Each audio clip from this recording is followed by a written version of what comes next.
Huminga na malalim si Ella at saka pumasok sa loob ng store. Hinanap niya si Blade at nahanap naman niya ang lalaki sa gitnang bahagi ng baby aisle.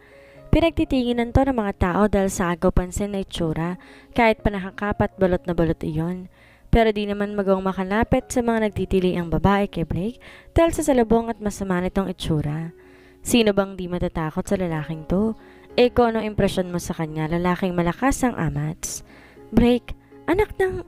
Ba't puro pink ang pinili mo? Nalukot ang mukha ni Ella sa nakita mga baby bottles. Lampin, maliit na damit at mga toys at iba't ibang bagay na nasa cart na hawak ni Blake. Ang lahat ng yon kulay pink. Why? Di pa natin alam ang gender ni baby. Pumili ka ng unisex na mga gamit. Kinunutan nito na noo si Ella at saka inangat ang isang pranela na kulay pink. May katerno yung damit. Why? Is it not cute? Yes, it is, but that is not my point. Paano kapag lalaki? Di reserba para sa susunod? Pinanlakihan ni Ella ng mata si Blake tsaka tumahinang kinarod. Pinagsasabi mo? Di pa nga lumalabas to, ibalik mo yan. Namumulang aniya, tinuro ang tiyan. Nagibit balikat lang si Blake tsaka masama ang loob, pinilik ang mga nakuhang damit at pranela. Abnormal talaga. Habang namimili talagang nakasakbit ang kamay ni Ella sa braso ni Blake. Di siya humihiwalay sa lalaki at mas lalong dinidikit ang sarili dito, kaya mas lalo silang pinagtitinginan. May nangyari ba? Ha? Wala naman. Bakit? Di sumagot si Blake. Tinignan lang nito ang kamay ni Ella na nakakapit sa kanya at muli, binalik ang focus sa pagkuha ng mga gamit. Masyadong naparami ang binili nila. Di kakayanin na isang buhatan lang kaya't tala ni Blake na ang store na mismo ang magdala sa bahay nila. Di niya kayang bitbitin ng mga cribs at iba pang laro ang binili. Ayos na siguro to? Niya. Pero bago yon, kinuha niya pa ang isang stuffed toy na nasa tabi, tsaka sinuksok yon sa punong-puno ng card. Siguro, kanina pa kita sinasabihang tama na, ang dami mong biniling damit at laruan. Ano yan paglabas, tingin mo makakapaglakad? Kaya na maglaro ng sanggol? Isa pa mabilis silang lumaki. Ang layo ng topic mo, Ella. Masama ang tingin ni Blake sa kanya, kaya inirapan niya lang ang lalaki. For future purposes, kailangan maging handa. At sa wakas, natapos na ang pamimili nila. Pinakita ni Blake ang dalang VIP card sa isa sa mga sales lady doon, kaya pinauna nila si Ella sa pila. Wala namang angal ang mga nauna at nagwapang ngitian si Blake. Ang sweet niya naman magkapatid. Sana ganito rin sa akin ang kapatid ko. Yung babae sa cashier na nagsaswipe ng mga pinamili nila. Kapatid? Nalukot ang mukha ni Ella habang mas lalong sumama ang aura ni Blake. Excuse me, asawa ko ho. Asawa. Hinimas niyang malaking tiyan at tinigpitan ng hawak sa braso ni Blake. Can you mind your own business and just swipe those things? Agad tinakpan ni Ella ang bibig ni Blake tsaka nganitian ng napahiyang cashier. Napakalakas kasi ng bunganga ng hayop na si Montreal, kaya rinig hanggang dulo ng pila. Pakibilisan na lang, please. Tila naubusan ng pasensya si Blake habang nakatingin sa cashier na agad minadali ang pagsaswipe. My secretary will handle this. Pagkatapos sabihin yon, kalmadong lagay ni Blake ang kamay sa bewang ni Ella, tsaka inalalayan daw palabas. Sakto naman nandun na si Mr. Kim na sinenyasan ni Blake. Agad dong pumasok sa loob. Hindi mo pa rin binibigyan ng day off si Mr. Kim? Tsaka napag di na ako nairita sa mukha niya. Napasampal na lang sa noo si Ella. Kung ayaw mo kay Mr. Kim, hindi ba't understandable na dapat kang bigyan mo siya ng leave? Dito sumagot, diretso lang tingin sa daan. Kaya napailing siya. Maawa na rin siya kay Mr. Kim. Nitong mga nagdaang buwan, palaging ito ang kinakawawa ni Blake. Kaya nangiti si Ella na makaisip ng paraan kung paano niya matutulungan ng pagod na all around. PA ng lalaki. Mukhang pinaglilihan mo si Mr. Kim Tinusok niya ng pabiro si Blake sa tagiliran. Alam mo, sabi-sabi rin sa amin na kapag pinaglilihan mo raw yung tao, malaking porsyento maging kamukha na ng anak mo. Natigilan si Blake at sa lubong ang kilay, binabaan tingin kay Ella. Really? Really? You're right. Napatango ito. I think I need to get rid of him as soon as possible. Wait here and I'll just terminate them? Seryosong anito. That's right. No, that's not what I meant. Nung mapagtanto ni Ella ang sinabi ni Blake, agad niyang pinigilan ang pagbalik dito sa store. Just give him some day off, okay? Huminto si Blake. Fine. Sagot nito kahit natuwa si Grisella. Pababa na sila ng escalator nang mapansin ni Ella ang titig ni Blake, kaya medyo na-conscious sa itsura niya. Mukha na ba siyang mana ngayon? O baka may naiwan pang luha sa mga mata niya? Habang dinarama ang sariling mukha, siya namang buntong hininga ni Blake. Tinaas itong kamay at tiniayos ang magulo niyang buhok. Marahan ito yung sinalansan sa likuran niya, tsaka siya masuyong litian. You look cute, Ella. Ngayon ko lang napagtantong kahawig mo palang isang tertiary. Anito pa na ang tingin niyan sa baraso niya. Senserong ngiti ng lalaki. Mukhang wala rin tong intensyon na masama, pero hindi para kay Ella. Tertiary? Sinamaan niya ng tingin si Blake. Binawi niyang braso dito at saka na naglakad pababa. Ella? Nagsalubong ang kilay ni Blake at napakamot sa kilay. Napapadalas yata ang pagiging bugnutin ni Ella nitong mga nakarang araw. Kahit naguguluhan agad niyang sinundan ng babae, tsaka muli itong inalalayan. Hindi ako lumpo. Alam ko. Kulang na lang lumabas ang ugat sa noon ni Ella. Napahinga siya na malalim. Kung ako, tertiary, ikaw mukha kang gorilla. Natigilan ng bahagya si Blake kaya ready na sanang tumawa na malakas si Ella. Gorilla? Yes, they are known for one of the most powerful animals. They are also smart. Are you complimenting me too? May mapang-asar na ngisi sa labi ni Blake, kaya't nagigting ang panga ni Ella sa sobrang pagkapikon. Siya lang kaisa isang tao na iisiping compliment ang pagtawag sa kanya ng gorilla. Ewan, bala ka sa buhay mo. Di ko maintindihan kung anong logic ng utak mo. Ines na aniya at saka tinabig ang kamay nito. Is this also a compliment? Dinig niyang sigaw nito bago siya sundan. Napagalpak ng tawa si Blake at saka dali-dali, sinundan ng buntis na mabagal lang ang naging paglalakad. Hindi niya na aasarin to ng, imbes na tertiary, sana puwenggi na lang inhayin tulad niya kay Ella. May gusto ka pang sabihin? Wala, Blake. Ano na naman? Galit ka? Hindi. Lumapit ako sa table niya. Nasa loob kami ng kwarto at nasa kalagitnaan sa pagliligpit ng bahay. Di na kami titira sa maliblib na lugar at ito, hindi na ako ikukulong na abnormal na si Blake. Tumawa ako na malakas kaya naagaw ko ang atensyon niya. Nakita kong napahilot siya sa sentido niya, saka ko tiningnan ng matalim. Pero namumulan naman ng kaunti ang tenga niya. Nagugutom ako. Tawagin mo si Manang. Ayoko, gusto ko galing sa'yo. Na naman? Nagsalubong ang kilay ni Blake dahil sa iritasyon. Pero dahil na-enjoy ko ang itsura niya ngayon, tatawanan ko na lamang siya. Sino may sabing pwede siyang manahimik sa isang tabi? Anong kailangan mo? Toblerone. No, sweet or sour foods are not allowed. Okay, edi napaisip ako saglit. Siomay na lang. Siomay? Kumunot ang noon niya. Ano yun? Heist, Blake. Laman loob ng pusa yun. Nanlaki ang singkit ng mga mata niya. Yun naman ang pinaglilihian niya ngayon. No, that's... At naniwala ka namang hayop ka? Ibinato ko sa kanyang nahawakan kong malit na unan sa couch na nailaga naman niya. Gusto ko ng isaw o kahit ano basta barbecue, bilis. Lukot ang mukha niya ng tumayo. Pwede bang utusan mo na lang si Manang Celia? Ayoko.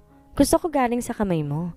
Nagdadalawang isip pa siya kaya sinapok kong mukha niya at saka nganitian na matamis. Sige na, bumili ka muna. Fine. Siyempre, sa huli wala siyang nagawa. Nasa akin pa rin ang huling halakak. Stay put and wait for me. Don't do anything dumb. You're in your 9 months, Ella. May babala ang tingin niya bago ko layasan. Nagibit balikat ako at pinagsawalang bahala iyon. Hindi naman ako OA katulad niya. Kaya maya-may bumaba na ito sa sala. Kumuha ng prutas sa kusina habang daladala ang napakalaki kong tiyan. Ang tagal naman ng abnormal niyang amo. Ines na bulong ko kay Manang Celia na natawa lang. Sanay na sila sa tawag ko kay Blake pero syempre kami-kami lang dahil mapapagalitan na naman ako noon. Nagmamadali nga ako si Sir Ma'am. Siguro maya-maya nandito na rin yon. Pagkatapos umaling na sa nga si Manang at nagpaalam na lilinisin lang daw nito ang bakuran. Kaya pagkatapos kong maubos ang hawak kong apple, tumango ako sa sala kung saan busy ang lahat. At dahil malakas ang trip ko ngayon, nilapitan ng isang katulong na balak sana na tulungan sa pagbubuhat ng maliit na lamesa. Maliit lang naman yon. Ma'am, wag na po. Buntis po kayo. Magunos dili po kayo, ma'am. Ayos lang. Tinatamad din ako at wala ring magawa. Pero magagalit po si sir. Sagot niyang makikitang takot sa mga mata. Kaya winawiwag ka na lang sa harapan niya para putunin ang gusto niya pang sabihin. Akong bahala. Isa pa. Binuhat ko ng isang kamay ang kabilang dulo ng lamesa. Magaan lang naman. Sige po. Binuhat niya ang kabilang dulo ng lamesa kaya kumuha rin ako ng lakas para buhatin ang kabila. Pagkuha ko ng persa, siya namang pagputok ng kung ano sa loob ng ko. Ma'am!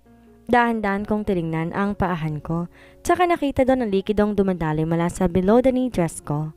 What? Ella? Ang nag-aalalang boses ni Blake ang umalingaw sa buong lugar.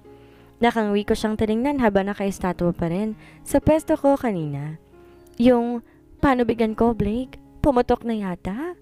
Nabitawan niya ang dalang plastic ng bag, tsaka ako nilapitan at in-inspection. But your due date is still next week.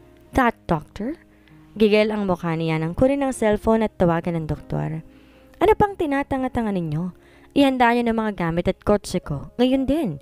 Malakas pang sigaw niya sa mga tauhan na agad nagsipulasan. Maging katulong na tinulungan ko ay natatarantang tumakbo, palayo. In short, lahat sila parang bubuyog na nag-iingay. Takbo doon, takbo dito. Pabalik-balik kaya naduduling na ako. Teka, you said that your due date is still... Magsitigil kayong lahat? Ang sigaw kong yon ang nagpatigil sa kanila. Maging si Blake binubulyawan ng doktor na nasa kabilang linya. Don't panic, okay? Pumutok na ang panabigan ko. Parang awa niyo na gusto ko munang pumunta ng ospital. Ayoko naman ng mga anak dito. Nagsilingunan silang lahat at medyo kumalma. May masakit ba sa'yo? Si Blake na mukhang natauhan na nilapitan ako at marahang kinarga. Wala, but it feels weird. Natawa ako at saka pinunasan ang namumuong napawis sa noo. Keep calm and don't panic. Magaling ka doon, diba? But when it comes to you, I'm losing myself. Everything will be fine. But why I'm getting sleepier? Hey, don't close your eyes. Open the car's door. Dinig kong aniya pa bago ko ipikit ang mga mata ko. Pabalik-balik at di mapakali si Blake sa harapan ng isang private room sa private hospital na pagmamayari niya mismo. Namumutla siya at pinagpapawisan na malamig. Di makaupo na maayos at panay ang kabog ng dibdib. Ngayon niya lang naramdaman ganitong pakiramdam at bago yun sa kanya. Kaya si Mr. Kim na sa gilid tahimik lang. Kung pwede nga nitong paglahoy ng sarili, tiyak gagawin ito. She'll be fine, bulong ni Blake. Sino ba kasing nagsabi matulog ito habang nagle-labor? Kung labor man ang tawag doon dahil wala namang nararamdamang sakit si Ella. Sinabi ng doktor na maayos lang naman daw ang kalagayan nito. Of course, boss. Si Miss Guevara pa ba? Di na natapos ni Mr. Kim ang sasabihin. Nahinto ang gagawin niya sanang pagtapik sa balikat ng boss niya na makitang nakamamatay nitong tingin. Napahilamos sa mukha si Blake. Mr. Montreal, pwede na ho kayong pumasok sa loob. Makaraan ng 3 oras, tinawag na siya ng nurse. Nagliwanag ang mukha ni Blake, saka nagmamadali, nilampasan ng nurse. Kinuha niya lang ang mga protective equipments dito at saka agad yung sinuot. Agad na labungaran niya sa loob ay si Ella. May hawak na sanggol sa dibdib. May konting dugo pa yon. Di na lang tinignan ni Blake ang madugong bahagi sa ibaba at saka pumunta sa tabi ni Ella. Mahahalata ang saya sa mukha ni Ella na nagsimula ng umiyak. Her baby! She's so happy. Di siya naghirap dahil bukod sa hindi gaano masakit ang pag-labor niya, ginamitan na rin siya ng epidural. Mangiyak-ngiyak niyang tinignan si Blake na nakatulala. Our baby is here. Yes! Inaplos ni Blake ang mukha ni Ella at saka to hinalikan sa noo. You did a great job. You are so awesome. Kinuha ng doktor ang sanggol na nagsimulang umatungal. Malakas at nakakabingi ang pag-iyak nito, ngunit hindi para sa dalawang magulang na nasa loob ng kwarto.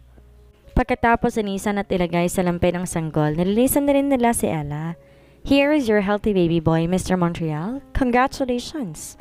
Nakangiting ani ng doktor at inabot ang bata kay Blake na nag-aalangan pa. Di siya marunong humawak ng bata. Sa liit ng anak niya, baka mabali lang niya ito. Alalayan niya lang ang ulo at ang katawan. Sinunod ni Blake ang payo ng doktor. Habang sa lubong kilay, nakafocus na ang tingin nito sa sanggol na nasa kamay. Kuluwot pa ang mukha nito at pulang-pula dahil sa pag-iyak. Shh! I am your dad. I'm here. Mahina niyang diluyan ng sanggol na sakop ang dalawang palad niya. So tiny. You're so soft, aren't you, huh? Makakarinig na mahinang pagikbe mula sa baby, kaya tila tinutulo noon ang nagiyelong puso ni Blake. Binilingan ni Blake si Ella, ngunit mukhang nakaidlip na ito. Muli niyang tinoon ng pansin sa anak na hawak.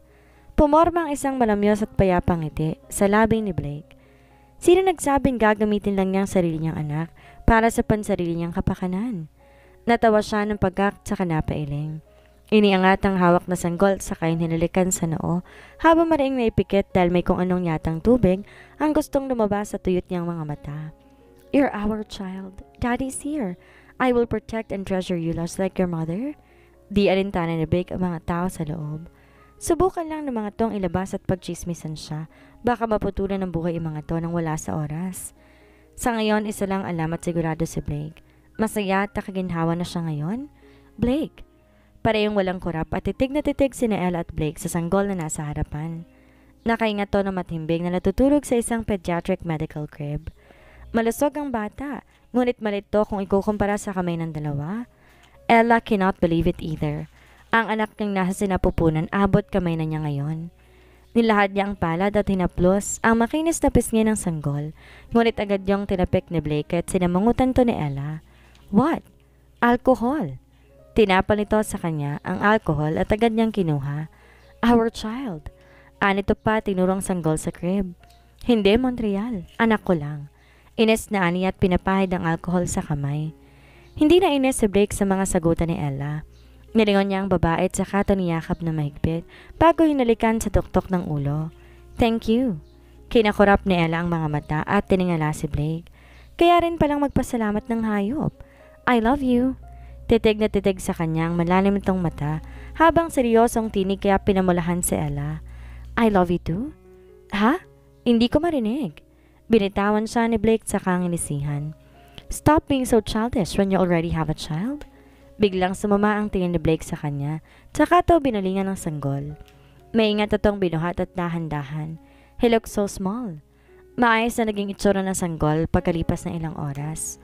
Ang kuyumos itong mukha ay nawala na at maging ang kutis ito'y pumuto na rin. He looked so cute. Lumapit si Ella at saka hindi mapigilan na mapangiti.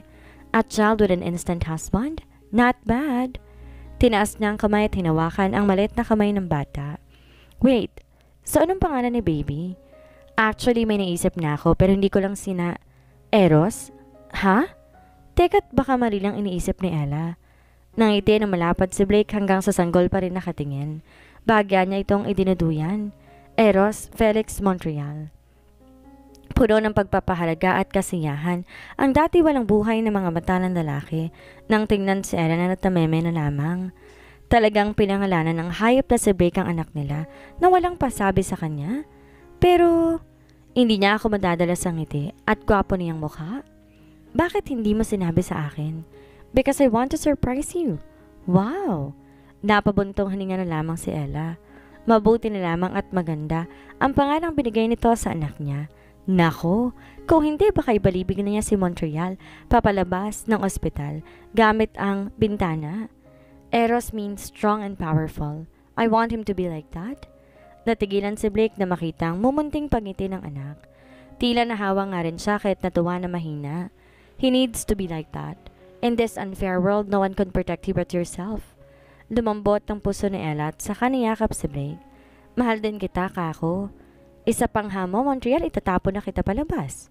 Pigil ang tawa ni Blake at saka tumango para likan sa labi si Ella.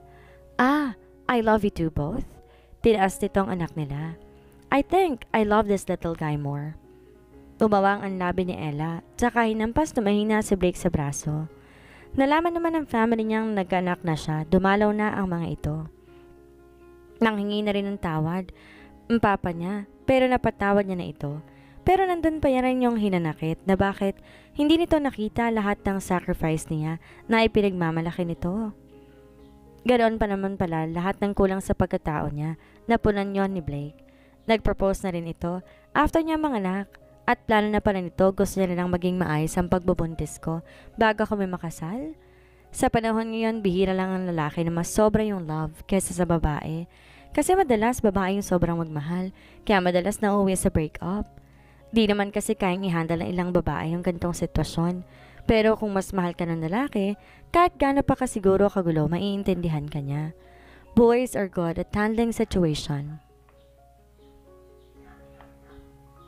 Kasi nasanay din silang i-handle ang sariling problema without telling it to others. Kaya for me, doon ka sa mas mahal ka. Hindi doon sa kaya kang hayaan na mabigat ang pakiramdam mo. Ikaw yung palagi ko. Kahit minsan, hindi ko nga rin maintindihan. Palagi kong babalikan yung rason kung bakit kita minahal. Ikaw yung palagi ko. Kahit minsan, hindi mo ako naramdaman. Palagi kong papaalala sa'yo kahit anong mangyari. Ikaw pa rin ang pipiliin ko. Mapapagod tayo, masasaktan ako, magdududa ka.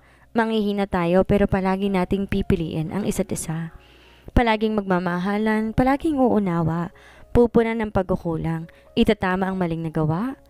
Ang sarap magmahal kapag hindi ka stress sa partner mo, yung hindi siya dagdag sa mga isipin mo, yung di na kailangan bantayan dahil alam niya yung tama at mali at kayang makontento sa lahat ng bagay.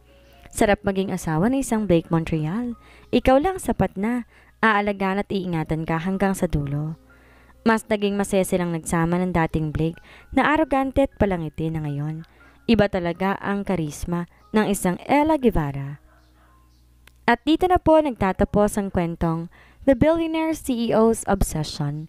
Hanggang sa muli po, mag-iingat kayong lahat. Maraming salamat po sa lahat ng tagapakinig at taga-subaybay ng ating kwento. Sa muli po, maraming salamat.